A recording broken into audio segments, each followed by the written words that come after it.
Maligayang pagbisita at pagbabalik po sa ating munting channel. Narito na po, ang karugtong ng ating istorya. Ika-105 na kabanata. Ang Family Reunion. Paano ko naman malalaman, kung nasaan, ang inyong walang kwentang apo, na lalaki? Pagbibiro ni Yvonne sa kanyang lola. Alam niyang hindi mahal ng kanyang lola si Simon. Si Kelly ay isang successful sa kanilang family business. Walang naglalakas loob dito na biruin siya. Lola, hindi mo na napansin na may kasama ako, wika nito. Tumingin si Margaret sa gwapong binata, na nakatayo sa likod ni Yvonne. Siya ang boyfriend ko, si Brian. Wika ni Yvonne, na nakahawak sa braso nito, at nginitian ito. Ang pamilya niya ay may internet company na kasama sa top 20 sa industry. Ikinagagalak ko po kayong makilala, wika ni Brian, habang nakangiti, at iniunat ang kamay sa lola ni Yvonne, na nagmukhang perpektong maginoo. Hello, sagot ni Margaret, habang nakikipagkamay. At sinuri niya ito ng kanyang matalim na mata. Hindi siya mukhang mayaman. Nagtanong siya kay Brian, at nasagot naman lahat ito ng tama, at dahil dito, na-impressed siya. Ang aking apo ay medyo makulit, wika nito, habang nakangiti sa kanya. Kahit siya ay mahigit 20 na, kumikilos pa rin siya na parang high school. Huwag po kayong mag-alala, gusto ko ang kanyang personalidad, wika nito, habang mapagmahal na nakatingin kay Yvonne. At medyo bagay kami. Habang napapanood ng lahat ito, sila ay namangha.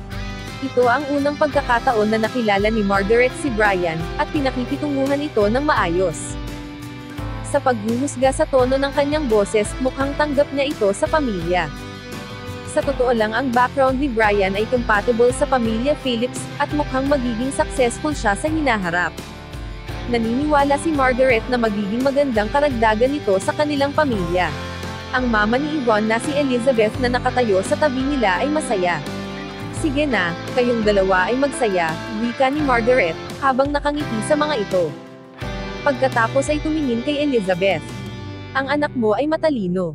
Mukhang magpapakasal na siya, sa mga susunod na taon. Si Margaret ay kontento na kay Brian, at masaya kay Elizabeth, dahil sa pagkakaroon ng maayos na anak. Marahan na naglakad si Margaret sa isa pa nitong anak na si Alice na nagmamadaling yumuko ng bahagya. Sa pagtingin nito sa kanya, sa isip ni Elizabeth, ay gusto nitong gumawa ng eksena. Ang anak ni Alice na si Kelly, ay matagumpay sa lahat ng kanyang ginagawa. At lagi siyang inuuna kaysa sa anak ni Elizabeth.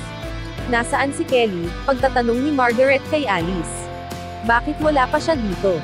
Hindi niya ba ako iniiwasan, dahil sinabi ko na maghanap siya ng boyfriend? Hindi, pagde-deny ni Alice. Papunta na siya dito, at malapit na siyang dumating. Mabuti naman kung ganon, wika ni Margaret. Dahil ikaw ang magulang niya, kailangan mong mas kumbonsihin siya. Si Yvonne ay nakahanap na, at oras na para magkaroon din si Kelly. Magalang na tumugon si Alice sa kanyang mama. Ang lola mo ay mukhang mas pinahahalagahan ang pinsan mo kaysa sa iyo. Wika ni Brian kay Yvonne, habang pinagmamasdan si Margaret na nakikipag-usap kay Alice. Sa palagay mo hindi ko alam iyon, pagtatanong ni Yvonne, habang galit na nakatingin sa kanyang tita Alice.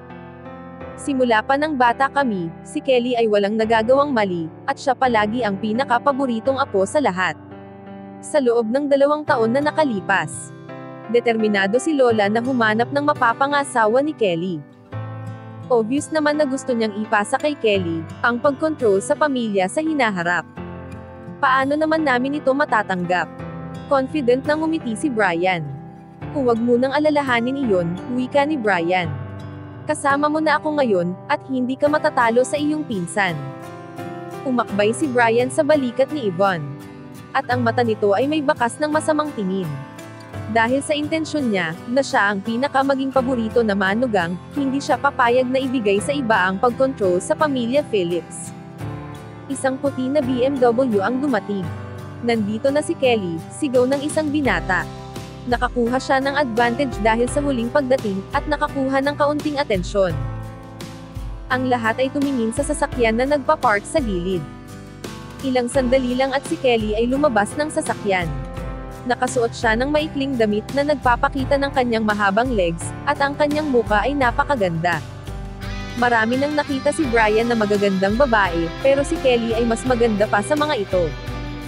Binati ni Kelly ang kanyang mga kamag-anak, habang naglalakad papasok sa courtyard, papunta sa kanyang lola. "Lola, pasensya na late ako," wika ni Kelly. "Hindi na importante kung na-late ka," wika ni Margaret na walang anumang galit. Si Kelly ang kanyang pride at kasiyahan. "Nag-aalala ako na baka umiiwas ka na sa akin, dahil sinabi ko na magmadali kang humanap ng boyfriend mo." "Lola, hindi ko gagawin ang bagay na iyon," wika ni Kelly na mahinang ngumiti. "Hello po, Miss Phillips," wika ni Sharon. "Inimbitahan ako ni Kelly. Sana po ay okay lang." Siya at si Kelly ay mag-classmates simula pa ng kindergarten. At silang dalawa ay super close. Kaya isinama siya ni Kelly dito. Kinausap ni Margaret si Sharon ng sandali, at napansin ng isang lalaki na nakatayo sa likuran ni Kelly. Ang lahat ay nakatingin dito at sinusubukan na kilalanin ito. Ang lalaking ito ay nakadamit ng ordinaryo, katulad ng isang mahirap na lalaki. Bakit isinama ni Kelly ang lalaking ito sa party? Hindi naman niya ito boyfriend. At malinaw na nagmula ito sa ibang mundo. "Kelly, sino siya?" tanong ng kanyang lola. Siya," wika ni Kelly. Naglakad ito para tumayo sa tabi ni Alex. Gusto niyang ipakilala ito bilang kaibigan, pero nagsalita na si Sharon. "Siya si Alex," paliwanag ni Sharon. Isa siyang mahirap na estudyante sa Preston University. Siya ay may normal na pamumuhay, at minsan lang makapamasyal at makakain sa restaurant. Sinabi ni Kelly na gusto niyang isama ito, para makita kung ano ang mga bagay na wala sa kanya. Natatakot si Sharon na sabihin ni Kelly na si Alex ay kanyang boyfriend. Ganun ba? Tumango si Margaret, at sumang-ayon. Ang lahat ay tumango sa pagkakaintindi, habang nakikipag-usap sa kanilang mga katabi. Sa pagtingin lang sa kanyang damit, masasabi na siya ay isang mahirap lang, sabi ng isang tao. Isang magandang experience para sa kanya ang makita ang pagtitipon ng ating pamilya. Mabuting tao talaga si Kelly, mula uli sa isa pang kamag-anak. Marami na siyang nagagawa na mabuti. Ang sunduin siya sa paaralan at isama sa pagtitipon ng ating pamilya, ay sobra-sobra na. Siguro ay dapat natin siyang bigyan ng pera, at ipadala sa restaurant upang magkaroon ng maayos na pagkain. Sana ay magsumikap siya mabuti, para makahanap ng magandang trabaho, pagkatapos mag-graduate. Masyadong maraming tao sa lipunan, ang nagbibigay ng financial assistance, at nilulustay lang ito sa walang kwentang bagay. Sana ay hindi siya ganoon, sabi ng pangatlong lalaki. Hindi masaya si Kelly, sa ginawa ni Sharon kay Alex, na parang isang sampid. Tumingin siya kay Alex, at napansin niya na walang anumang bakas ng galit, sa kanyang mga kamag-anak. Isang malumanay na mukha at pagtanggap ang makikita dito. Medyo namangha siya, at nawala ang pag-aalala sa puso niya. Tumingin siya kay Margaret. "Lola, huwag kang makinig kay Sharon. Si Alex ay hindi mahirap na estudyante. Sa totoo lang, siya ay boyfriend ko." Sa wakas ay nasabi na rin niya. Hindi siya naglakas loob na tumingin kay Alex, natatakot siya na baka magalit ito, at itanggi siya. Paano kung i-deny siya nito, at malaman ang kanyang pagsisinungaling? Nabigla si Alex sa mga sinabi ni Kelly. Isang maliit na ngiti ang nakita sa kanyang mukha. Nahulaan na niya, na mangyayari ito, nang pumayag siya sumama dito. Pero hindi niya masyado iniisip ito. Si Margaret ay natulala at gayon din ang iba. "Kelly, sinasabi mo ba na siya ay iyong boyfriend?" Pagtatanong ng kanyang lola, na may seryosong ekspresyon. Nagningning ang galit sa mga mata nito.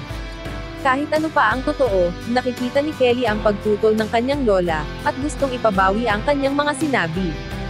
"Tama po, boyfriend ko siya," pagdiin ni Kelly. Kahit na natatakot siya, tumanggi siya na umatras pa. Parang tinusok ng ilang beses ang puso niya, ng kanyang lola. Ngumiti siya, at pinipilit mawala ang tensyon. "Ipapakilala ko siya sa inyo."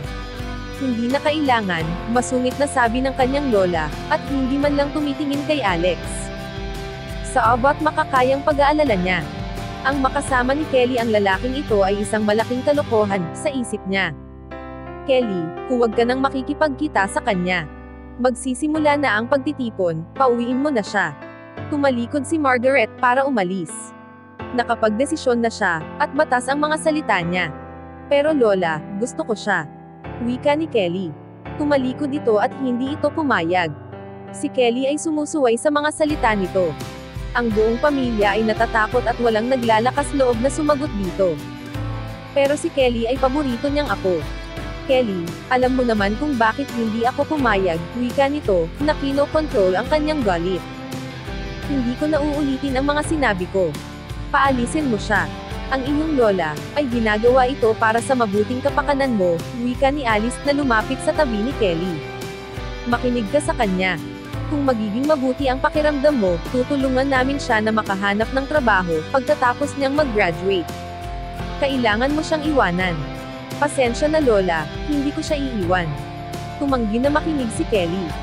Ano wika ni Margaret na matalim na nakatingin sa kanya. Matagal na panahon na rin, bago pa siya nagalit ng ganito. Nang mapagtanto niya na determinado si Kelly, ay wala siyang masabi. Kausapin mo ang iyong anak, sabi ni Margaret, habang nakatingin kay Alice. Hanggang dito na lang po muna. Sana po, ay nagustuhan nyo ang ating story series. Sa mga bagong tagapakinig, mas okay po kung mag-uumpisa kayo sa episode 1. Maraming salamat po sa pakikinig. Pwede po bang humingi ng subscribe? Bilang pagsuporta sa ating munting channel.